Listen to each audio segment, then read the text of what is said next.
Helo. Croeso at sesiwn olaf o'r uwchgyfrannol sef Maethiad. Rhan fod enw i wedi dyfod myredydd ac rydw i'n mynd i fynd yn eitha cyflym drwy testyn o feithiad. Mae hwn ar gyfer bioleg uwchgyfrannol. Felly, ni gychwyn ar y gwaith dwi eisiau gwneud heddiw. OK. So, cychwyn hefo beth ydy meithiad. Rhan, meithiad yw proses o organebau'n defnyddio egni i gynnal swyddogaethau bywyd ac i'w cadw nhw'n fyw, ac maen nhw yn mynd i fedru gwneud hwnna, yr broses yna, drwy fedru cael i'w egni allan o feitholion. Rwan, mae yna ddau fath o feithiad. Mae gen i autotrophig a heterotrophig. Rwan, autotrophig yw gwneud moleciwlau cymhleth allan o moleciwlau anorganig symlach. Hynny yw, autotrophig yw photosynthesis, ond hefyd mae o yn chemosynthesis. Rwan, yr moleciwlau cymhleth sydd yn cael i'w gwneud ydyw glucose, a wedyn mae yr moleciwlau yma yn cael eu newid i mewn i gwahanol sylweddau eraill, ond maen nhw'n defnyddio egni golau i helpu gwneud hyn, ac yr moleciwlau symlach maen nhw'n defnyddio ydy carbon dioxide y dŵr yn achos photosynthesis. Mae chemosynthesis yn rhywbeth eitha tebyg, ond maen nhw'n defnyddio cemegau fel ei ffynhonnell o egni. Felly, yn heterotrophs, rwan, dydy heterotrophau ddim yn gallu syntheseisio moleciwlau neu bwyd organig eu hunain. Dyna ni yn enghreifftiau o organebau heterotrophig, ac maen nhw yn bwyta i fedru cynnal eu hunain, ac da ni'n galw rhain yn ysyddion mewn unrhyw fath o cadwyn fwyd. So mae'r heterotrophau yn cynnwys anifeiliaid, fungi, mathau o protoctistau a bacteria. Rwan, o fewn yr heterotrophs, mae yna sawl gwahanol math neu ddull o fwydo. Mae gen ni organebau holozoic, a mae hwn yn cynnwys anifeiliaid neu bron bob anifeil. Ac be maen nhw'n gwneud, mae gen nhw system treulio, ac maen nhw yn defnyddio hwn i treulio eu bwyd yn fewn yr organeb. Enghreifftiau o rhain ydy cygysyddion, llysyddion, holl ysyddion. Da ni wedi glywed am rhain o'r blaen. Yr unig un newydd fydd detrysyddion, a mae rhain yn bwydo ar pethau sydd wedi marw. Rwan, dull arall o heterotrophs ydy saprophytau neu saprobiontau. Rwan, be mae rhain yn gwneud ydy, a mae rhain yn cynnwys ffwng rhan fwyaf, ac maen nhw yn treulio yn allgellog. So beth sy'n digwydd ydy, dyma fo yr hyphae wedi wneud allan o mycelium, ac mae hwn yn rhyddhau ensymau i mewn i be bynnag maen nhw'n fwydo arno fo. Mae yr proteinau, so yr moleciwlau mawr cymhleth yn cael eu torri lawr i mewn i moleciwlau treulfwyd yn mwy syml, a mae rhain yn cael eu amsugno i mewn i'r ffwng, ac maen nhw'n medru defnyddio hwn i fedru bwydo eu hunain. So mae rhain yn enghreifftiau neu enghreifft arall o heterotrophs. Y ddau arall, rhan mae'r ddau arall yn cynnwys organebau sydd mewn perthynas fwydo hefo i'w gilydd. Felly, parasitiaid ydy yr un cyntaf, ac mae rhain yn byw mewn neu ar organeb fyw arall. A ni'n galw'r organeb fyw arall yn organeb llethuol. Ac mae gennych chi, y peth ydy, maen nhw'n achosi niwed iddyn nhw. Mae gennym ni dau gwahanol fath o parasite. Da ni'n medru cael ectoparasite sydd yn byw ar tu allan, ac da ni gyda endoparasite sydd yn medru byw ar tu fewn yr organeb llethuol. Enghraifft arall o perthynas bwydo yw cydymddibyniaeth neu symbiosis, a mae hwn yn golygu bod gennym ni ddau organeb yn byw hefo i'w gilydd, ond yr gwahaniaeth y fan hyn ydy mae'r ddau yn cael mantais o'r yr sefyllfa. So mae o fydd i'r naill a'r llall. Enghraifft o hwn ydy bacteria yn byw mewn rwmen gwartheg. So beth gennych chi fan hyn ydy organeb mawr sydd yn bwyta lot o fwyd yn cynnwys cellulose, ond di'n methu wneud cellulas, felly mae'r bacteria yn ei system treulio yn helpu treulio yr cellulose i lawr i mewn i organeb, i mewn i sylweddau gall yr gwartheg ddefnyddio. OK, rhan. Pan da ni'n edrych ar unrhyw fath o feithiad, da ni yn aml iawn yn sôn am yr colydd. Ac y colydd yw tiwb hir cyhyrog. Sgynna i le, na'n edrych am lle mewn munud. Ond yn syml iawn, mae o yn tiwb hir gwag cyhyrog, ac yna fo, mae moleciwlau mawr anhydawdd yn cael i'w treulio, fel bod nhw'n medru cael eu amsugno i'r mainways, ond maen nhw'n mynd i fod yn moleciwlau bach hydawdd i fedru gwneud hyn. A dyna be mae'r system treulio yn gwneud.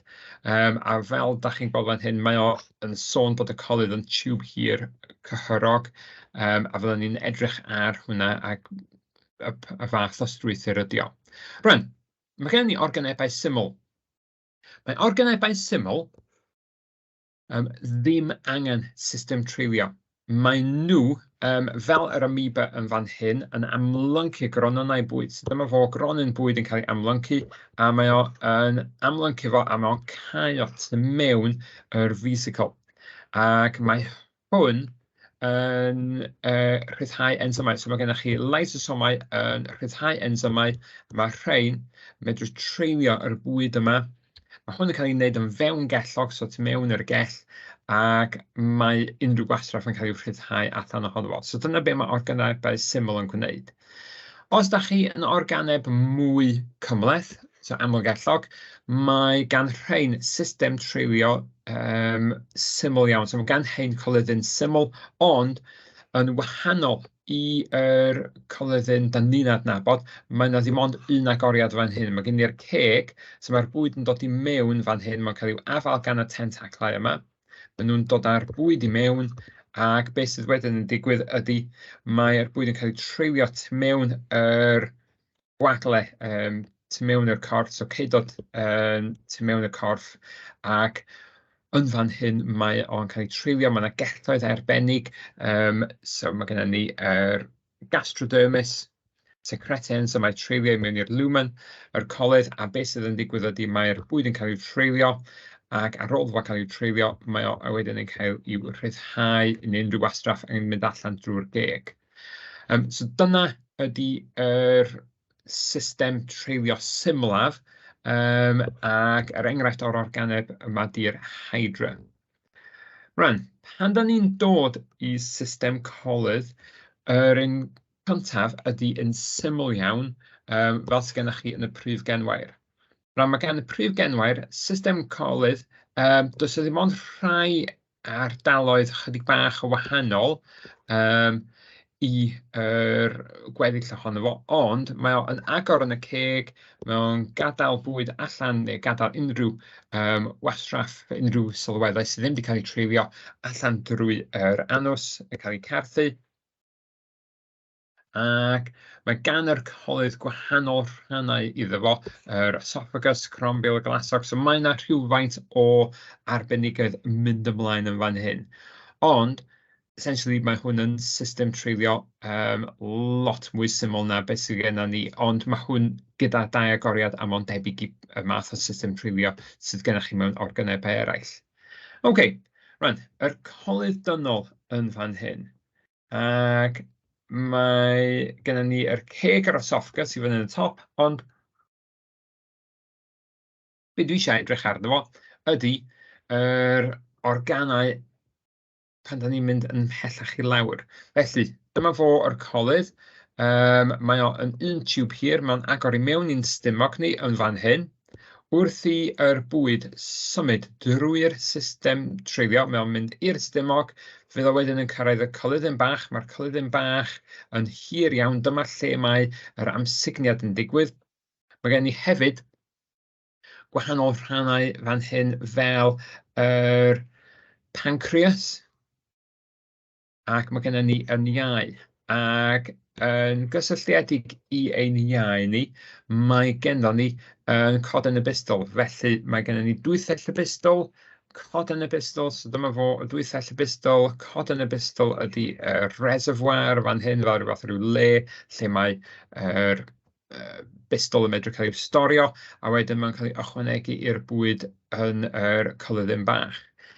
Mae'r colyddyn bach wedi cael ei wahanu yn ddau rhan, so mae gen ni'r 20 cm cyntaf ohono fo yn y duodenum, wedyn mae'r gweddill ohono fo'r troedfeddi ohono fo sydd ar ôl yn mynd i fod yr ilium. Y rheswm bod ddau gwahanol rhan ydy mae tu mewn yr duodenum chydig bach yn wahanol i gweddill ohono fo sef yr ilium, oherwydd mae yna lot mwy o blygiadau yn yr rhannau yn yr ilium, oherwydd dyna lle mae amsugniad yn digwydd. Felly, treulio yn cychwyn yn y ceg, mae bwyd yn cael ei symud i lawr drwy'r esophagus, mewn i'r stumog, asid yn cael ei ychwanegu, ensym yn cael ei ychwanegu, wedyn mae o ymlaen i'r colyddyn bach, a wedyn ar ôl y colyddyn bach, da ni'n mynd ymlaen i'r colyddyn mawr. Mae'n lle dwi eisiau cyrraedd heddiw hefo chi ydy bod ni wedi trafod yr broses hyd at yr colyddyn mawr. Dwi ddim yn mynd i fynd i'r colyddyn mawr, ond ddim really gymaint â hynny i'r colyddyn mawr heblaw am y ffaith bod dŵr yn cael ei ailamsugno yn fan hyn. Ond be fyswn i'n hoffi wneud ydy wneud yn siŵr bod chi'n deall gyd o'r prif rannau fan hyn a beth sydd yn digwydd ynddyn nhw. Mae o dipyn mwy cymhleth na be fyddwch chi wedi ddysgu yn tygau. OK, felly. Termau a diffiniadau allweddol gyda treiliad. Yn gyntaf, mae gen i amlynciad sy'n really lot i wneud efo hynny. Dyna di'r term am bwyd yn cael ei cymeryd i mewn i'r corff drwy'r ceg. Wedyn mae gen i treiliad mecanyddol. Dyma lle mae'r dannedd a cyfyngiadau yr colydd, yn enwedig y stumog, yn torri'r bwyd i fyny yn ddarnau llai. Mae hwnna yn union be mae o'n swnio fel. Torri'r bwyd yn ddarnau llai, physically cael ei wneud hynny.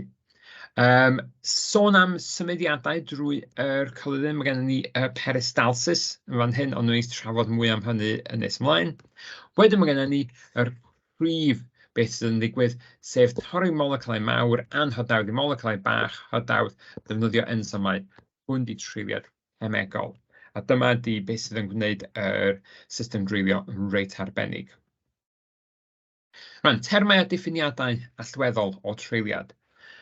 Mae gen ni amsugniad, mae hwnna yn digwydd ar ôl i'r bwyd cael ei treulio, a dyma di'r term sydd yn cael ei ddefnyddio mwyn disgrifio beth sydd yn digwydd i symud y bwyd i mewn i'r gwaed, a wedyn mae gen ni carthiad yn olaf, a beth ydy hwnna, ydy just beth sy'n digwydd, neu beth sy'n ar ôl sy'n heb cael ei treulio. A mae rhan fwyaf ohono fo yn system treulio ni mynd i fod yn cellulose. Rwan, mae'r system treulio wedi wneud allan o hynau, felly, os yna gwagledd gan ei lle fan hyn, dyma fo. Iawn. So beth sydd gennym ni ydy, mae gennym ni yr colydd, a mae o'n un tiwb hir. Mae o'n mynd chydig bach mwy llydan mewn rhai llefydd, sy'r enghraifft yn y stumog, ond mae gennym ni hefyd chwarennau yn ychwanegu pethau iddo fo. Felly mae gennym ni'r pancreas. Mae gennym ni yn iau, ond mae'r iau yn ychwanegu sylweddau drwy dwythell y bystol.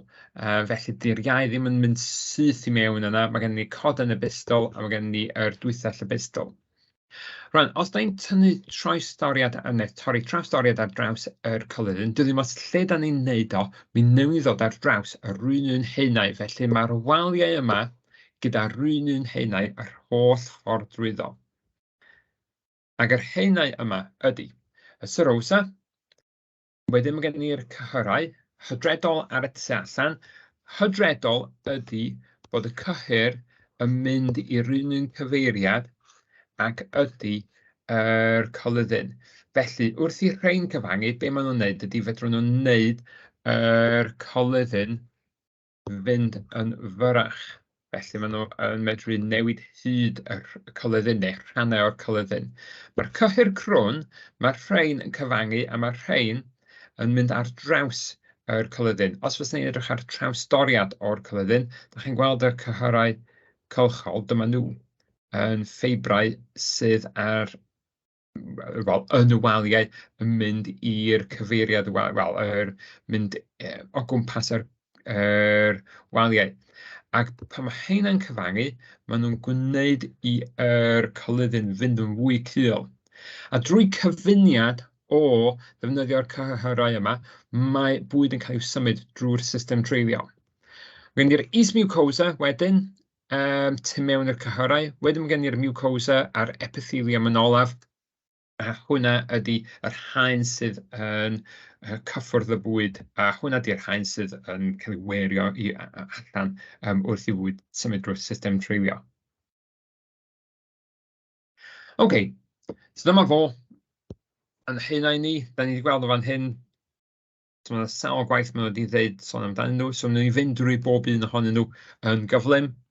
Serosa, meinwe cyswllt gwydyn, a mae hwnna'n amddiffyn wal y colydd rhag ffrithiant yn erbyn organau ac hefyd yn erbyn ei hun. Mae'r hynau o gyhyr dwi wedi trafod hefo chi. Hydredol yn wneud o yr system treulio neu'r colydd fynd yn fyrrach, a'r cyhyr crwn yn gwneud o yn fwy cul, sy'n ei fedr o gylhau yr colyddyn. Ond o dan hynny, mae gennym ni'n is-mucosa. A mae'r is-mucosa yn cynnwys pibellau gwaed. Dyma lle mae'r pibellau gwaed a'r pibellau lymff sydd yn medru cael ei defnyddio i symud bwyd i ffwrdd o system treulio. Mae gennym ni hefyd yn mucosa wedyn, mae hwn yn haen fewnol sydd yn leinio wal y colydd. Ac mae hwn yn cynnyrchu mucus sydd yn amddiffyn tu mewn yr system treulio fel wrth i fwyd symud drwyddo fo, mae'n medru symud drwyddo fo yn fwy yn haws oherwydd bod o'n fwy llithrig a felly yn gwneud llai o ddifrod iddo fo. Mewn rhai rhannau o'r colydd, mae'r mucosa hefyd yn secretu suddion treulio, a nhw'n ni sôn am yr chwarennau mucosaidd yna yn nes ymlaen. A wedyn olaf yn epithelium, sef haen o gelloedd. Mae'n sôn am haen allanol, haen fewnol ydi o gelloedd yn y mucosa a rhain sydd yn dod i gysylltiad hefo'r bwyd. OK, chwarennau. Rhan, mae yna ddau fath o chwarennau. Mae yna chwarennau mawr tu allan i'r colydd. Enghraifft o heina ydy yr iau, chwarennau poer, yr pancreas hefyd. So mae gen ni'r iau yn secretu bistol, a pancreas hefyd yn cynnyrchu sudd pancreatig. Yr chwarennau eraill ydy'r rhai sydd yn yr is-mucosa a'r mucosa. So enghreifftiau o yr rhai sydd yn y is-mucosa ydy chwarennau mucus yn y duodenum, sef yr rhan gyntaf o colyddyn bach ni. Ac mae gennym ni hefyd yn chwarennau gastrig yn y stumog, ac rhain ydy yr chwarennau yn y mucosa. Ac mae rhain yn cynnyrchu ensymau, ond hefyd yn cynnyrchu acid hydrochloric. Mae gen i hefyd chwarennau brwna ar y waelod yr filau. Sori, dwi'n meddwl na chwarennau Libacwn ydy heina sydd ar gwaelod y filau. Nw'n ni gywiro hwnna yn nes ymlaen pan ni'n edrych ar yr filysiau. A mae heina yn yr colyddyn bach, ac maen nhw yn cael eu defnyddio i secretu ensymau. So fel ni'n dweud, mae gennym ni yn colydd ni, sef yr un tiwb hir, mae gen i chwarennau tu allan, ond hefyd mae gen i chwarennau tu mewn yn waliau. Ac mae rhain yn mynd i fod yn ychwanegu sylweddau i yn colydd ni yr holl ffordd drwyddo. Unwaith eto, jyst yn dangos y chwarennau, mae hwn jyst yn dangos chydig bach mwy o fanylder gyda yn y chwarennau ni'n fan hyn. Os ni'n edrych fan hyn ar yr dau fath o gelloedd. Mae gen ni celloedd oxyntic sydd yn cynhyrchu yr asid hydrochloric. Hein ydy'r rhai yn y stumog. Mae gen ni cell cymogen sydd yn cynhyrchu yn ensymau. Rwy'n i ddod at yr ogen yma, oherwydd yr ensym sydd yn cael ei cynhyrchu gan y celloedd yma ydy pepsin. Ac mae pepsin yn proteas. Ac dydy o ddim yn cael i'w cynhyrchu fel proteas, fel pepsin. Y rheswm am hyn ydy, os fysa ensym yn cael ei cynhyrchu fel yr ensym sydd yn treulio protein, mi fysa fo'n treulio yr gell sydd yn creu yn y lle cyntaf. Felly mae pepsin yn cael i'w creu fel pepsinogen, sef ensym, dyma fo'n ensym ni, dyma fo yn safle actif ni, fan hyn. Rwan, ffordd mae yr ensym yn cael i'w creu yn y lle cyntaf ydy fel pepsinogen. Felly mae'n cael i'w creu fel pepsinogen. A beth ydy o? Ydy ffurf anactif o'r ensym. Ac mae cysylltiad hefo asid sydd yn cael ei cynhyrchu yn y celloedd oxyntic yn tynnu y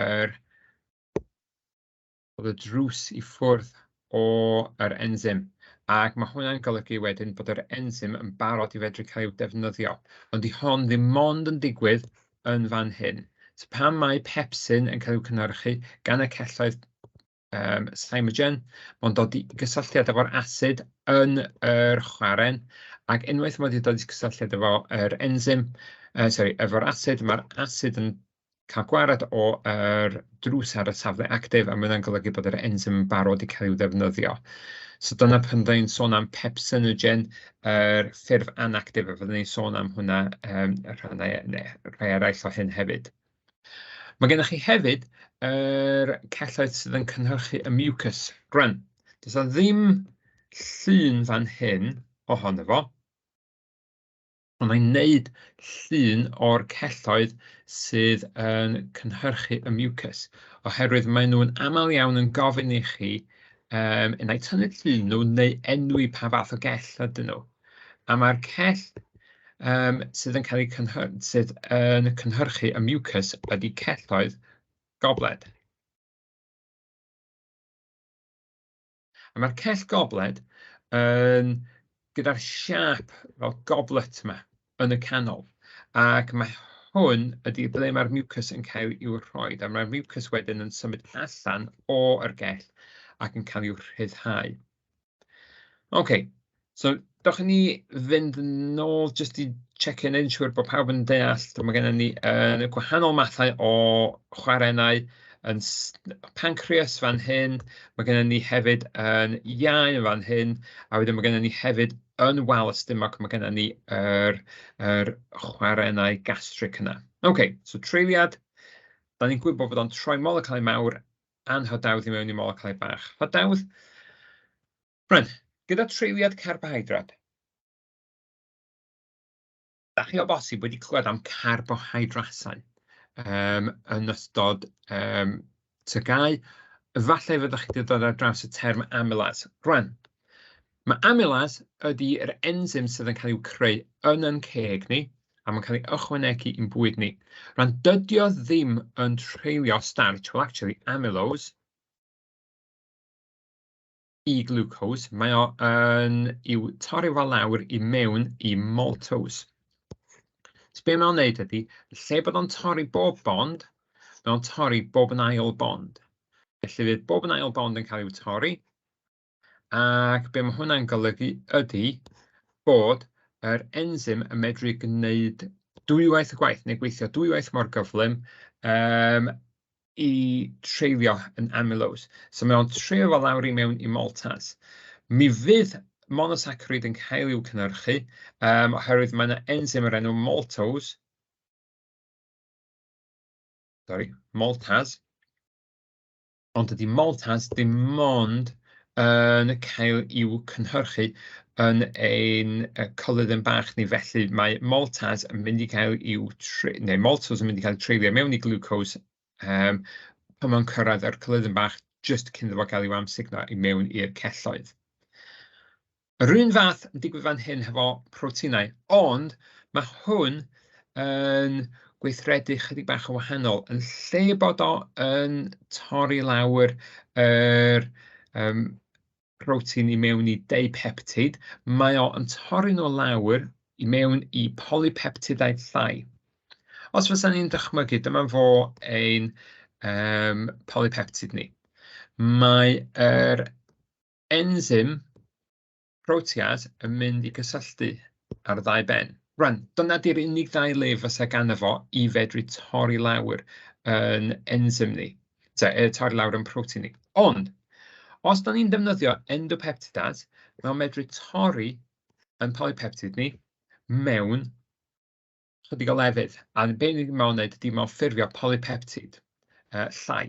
Rwan, mae gan yr enzym 1, 2, 3, 4, 5, 6, 7, 8 o safleoedd. Dim ond 3 toriad gafodd i'w wneud gan yr enzym endopeptidase, ond rwan mae yna lawer mwy o safleoedd ar gyfer yr ail enzym sydd yn hydrolysu ein proteinau ni, sef ectopeptidasau, a maen nhw'n gweithredu ar yr pennau. Felly, da chi'n gweld fan hyn yn endopeptidase yn torri lawr yn cadwyn, a wedyn mae'r exopeptidase yn dod â gweithredu a fydd o'n torri fel lawr i mewn i asidau amino. Dydy o ddim rili asidau amino, dwi'n meddwl bod nhw yn torri nhw lawr i mewn i deipeptidau hefyd, yn debyg iawn i beth mae yr amylase yn wneud. Ond y peth ydy, mae gennym ni 2 gwahanol math o enzym fan hyn. Mae rhain yn gweithio gyntaf, wedyn mae hwnna'n golygu bod yr ectopeptidase yn medru gweithio, neu exopeptidase yn medru gweithio yn llawer mwy effeithiol. Treulio braster, digon syml, mae'n cael i'w treulio gan lipase i mewn i glycerol ac asidau brasterog.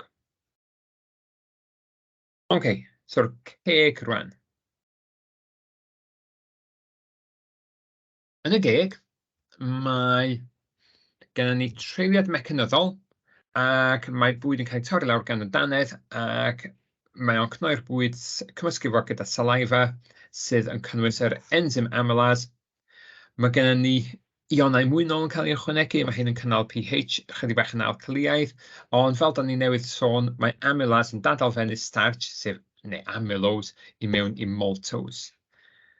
Yn yr esophagus, mae gennym ni peristalsis yn digwydd, unwaith eto rhywbeth da chi wedi gwneud o'r blaen yn tygau, felly dwi ddim eisiau gwario lot o amser ar hwn. Mae'r cyhyrau cylchol yn cyfangu, a be mae nhw'n wneud ydy mae nhw'n gwthio'r bwyd i lawr drwy ein system treulio. Da ni'n galw yr broses yma yn peristalsis, a mae fel ton o gyfangiad, felly mae yr cyhyrau jyst tu ôl yr bwyd yn cyfangu, a wedyn mae'r cyfangiad yma wedyn yn symud lawr, ac wrth fod wneud hynna, mae'r bwyd yn cael ei wthio i lawr i mewn i'r stumog o'i flaen o. Dydy peristalsis ddim jyst yn digwydd yn esophagus, mae'n digwydd yr holl ffordd drwy ein system treulio ni. OK, stumog. Stumog yn ffurfiad llydan, debyg i sach, mae'r cylch y gyhyr neu sphincter yn rheoli mynediad i mewn ag allan o'r stumog. Mae gennym ni mucosa, sef yr haen gyntaf o dan yr epithelium yn secretu suddion gastric, ac mae hein yn cael i'w rhyddhau o pantiau, sef dips bach o'r enw y chwarennau gastric. Mae sydd gastric yn cynnwys acid hydrochloric, a mae hwn yn pH 2. Mae hwn yn lladd unrhyw bacteria, ond yn ogystal â hynny, mae o yn gyda pH acidic sydd yn golygu bod o yn medru creu yr amodau perffaith ar gyfer yr enzym pepsin. So mae o yn lladd bacteria, mae o yn rhyddhau enzym peptidase, endopeptidase, ac mae hwn yn cael ei rhyddhau. Mae o'r mucus yn fo wedyn yn leinio wal y stumog, a mae hwn yn creu amddiffynfa yn erbyn yr asid a'r ensymau.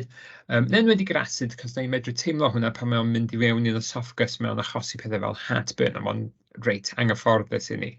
Mae'r mucus hefyd yn uro ac yn cynorthwyo i'r bwyd symud yn y stumog. Dyma fo llun o'r stumog a chydig bach mwy o fanylder o'r waliau. A wedyn mae gennym ni gastric glands yn y chwarannau gastric, lle mae nhw yn rhyddhau y syddion yma, yr celloedd oxyntic yma, a yr hypeptic neu y celloedd zymogen yn cynhyrchu yr ensymau. So beth sydd yn cael i'w wneud fan hyn? Mae gen i'r celloedd gobled, fel dwi wedi disgrifio nhw. Rhain ydy'r rhai sydd gyda'r siap od yma, sydd fel y siap gobled yn y canol, a hyn sy'n cynhyrchu mucus. Mae gennym ni celloedd oxyntic yn cynhyrchu acid hydrochloric, a mae gennym ni celloedd peptic yn cynhyrchu pepsinogen. Ac dwi wedi disgrifio beth ydy hwnna, sef yn rhag sylwedd anactif. Actually, ni'n gwneud gwell na hynna. Hwnna ddim yn sefyll allan yn dda iawn.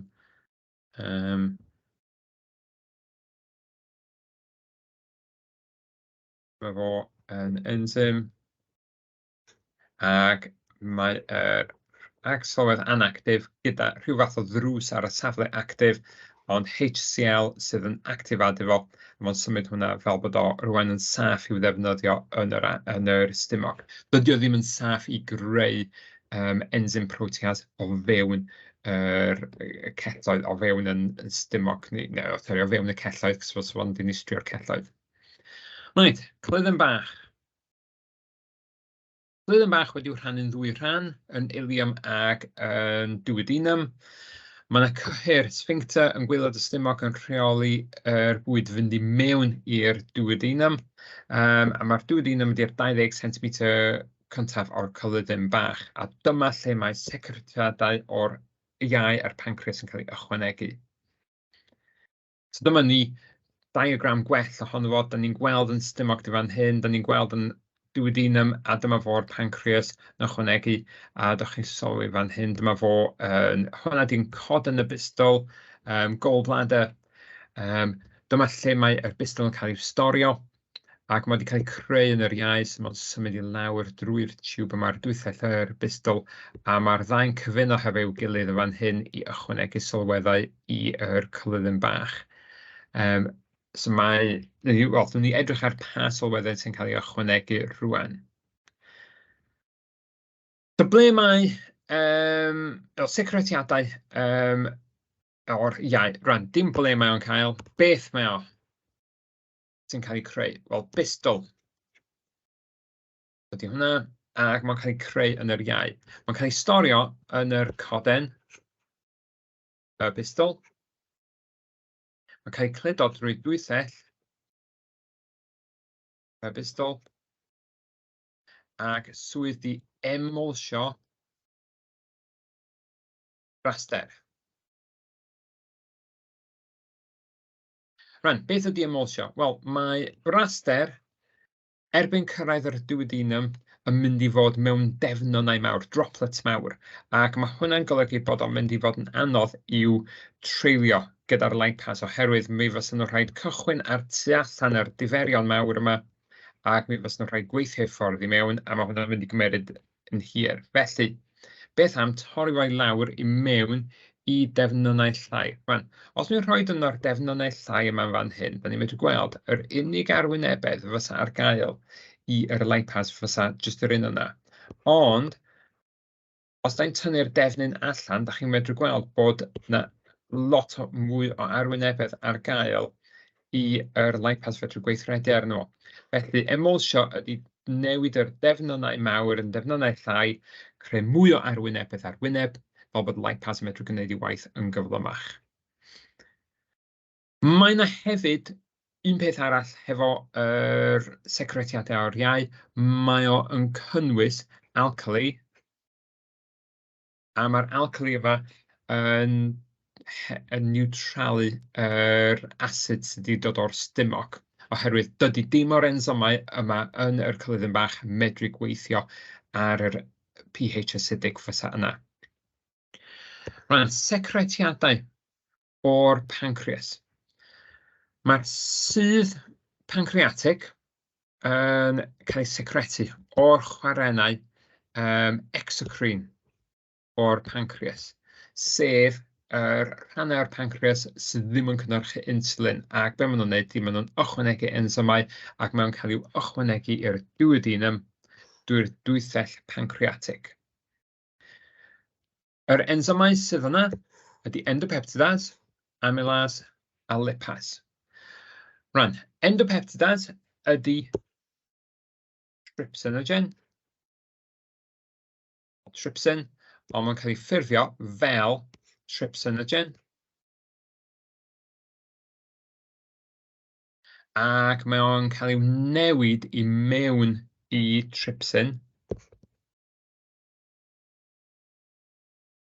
gan enzym ychwanegol. Rwan, yn wahanol i'r stumog lle gennym ni rhywbeth handi hefo'r asid, mae trypsinogen angen enzym ychwanegol. Yr enzym ychwanegol sy'n cael ei creu gan y pancreas ydy enterokinase. Does gen o ddim byd arall i ddeud heblaw am newid trypsinogen i mewn i trypsin. Dyna'r unig reswm mae'r enzym yma yn bodoli. Does gen o ddim swyddogaeth arall i wneud y fan hyn. Dio ddim yn torri lawr unrhyw fwyd arall. Right, so cyleddyn bach. So mae'r waliau'r duodenum yn cynnwys chwarennau sydd yn secretu sudd alcaliaidd a mucus. Mucus i helpu symud yr bwyd drwyddo fo. Alcali i niwtralu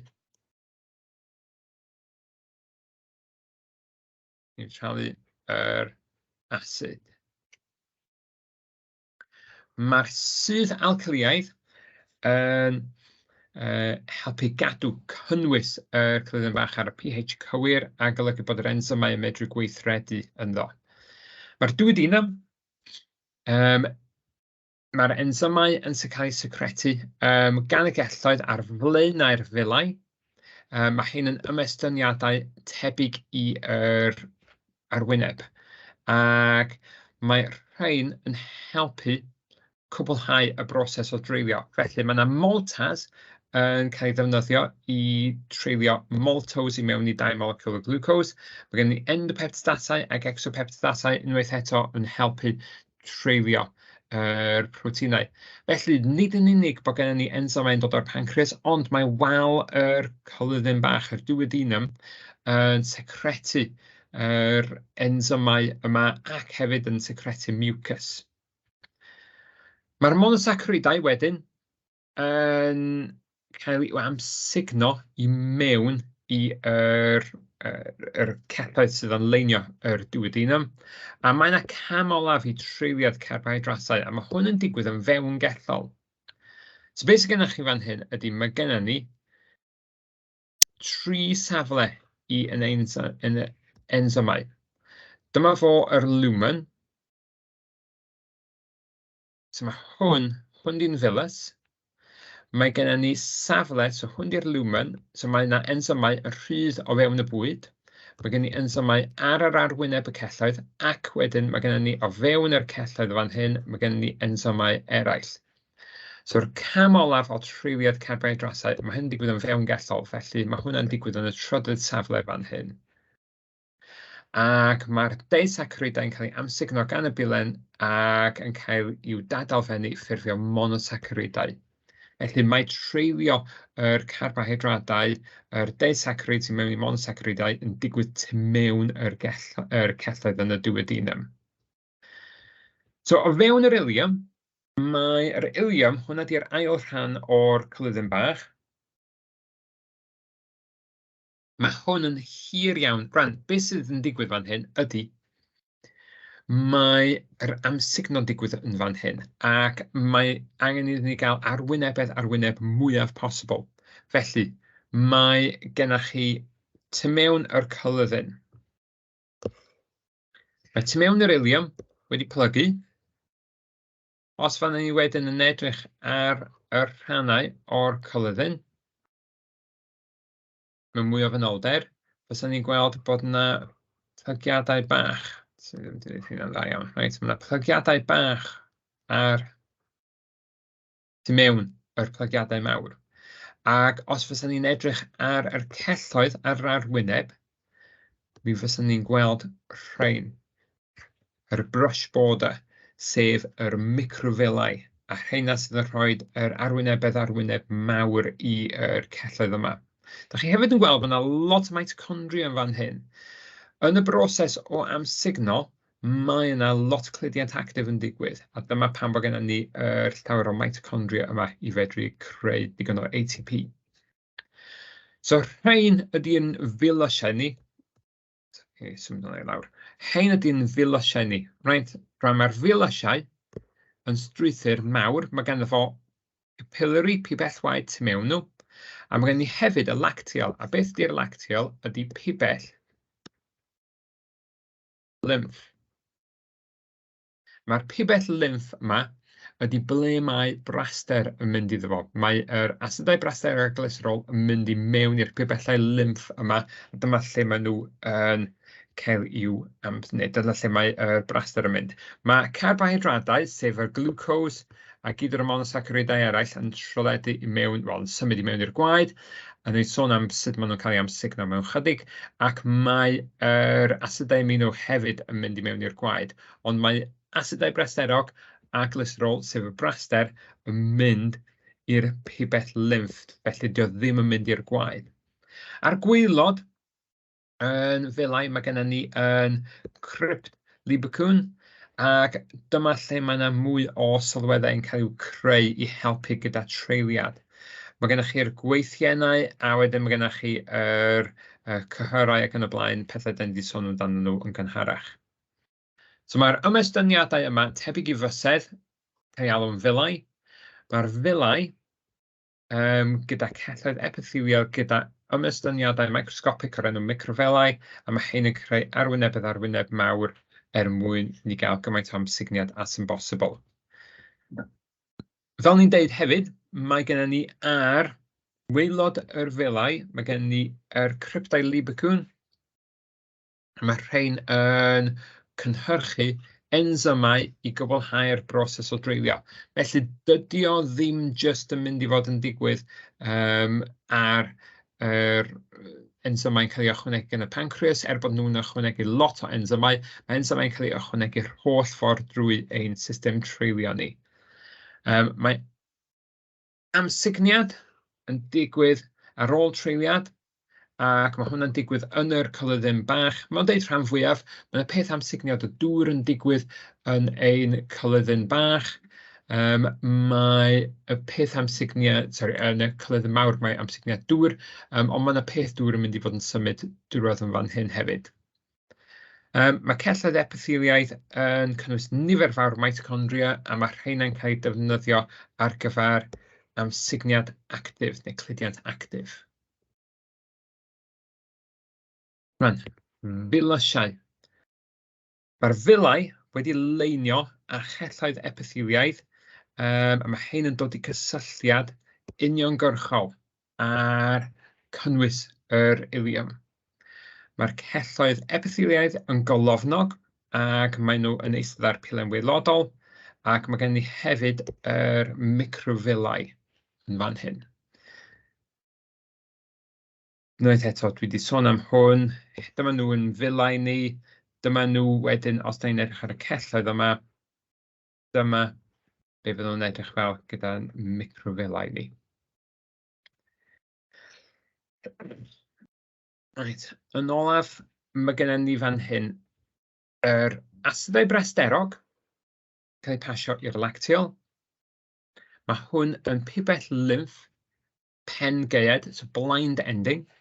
Mae'r asidau brasterog a glyserol yn cael eu cludo yn y system lymffatig, ac mae'r holif yn cael ei cludo yn y system lymffatig yn lliw hefennog oherwydd beth ydy wedi cyfyniad o ddŵr a braster, tebyg iawn i beth sy'n cael mewn llaeth.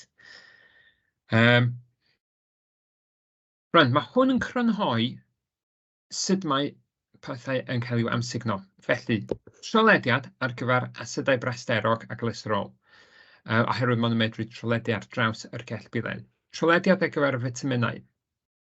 Glucose ac asidau amino, rwan mae hein yn defnyddio cyfuniad o cludiant actif ac trolediad cynorthwyedig. A na i ddangos rhain mewn mwy o fanylder, ac deipeptidau hefyd yn defnyddio ATP ar gyfer mewnleidfiad actif, ac mae gennym ni wedyn treiliad mewngellol o y sylweddau yma.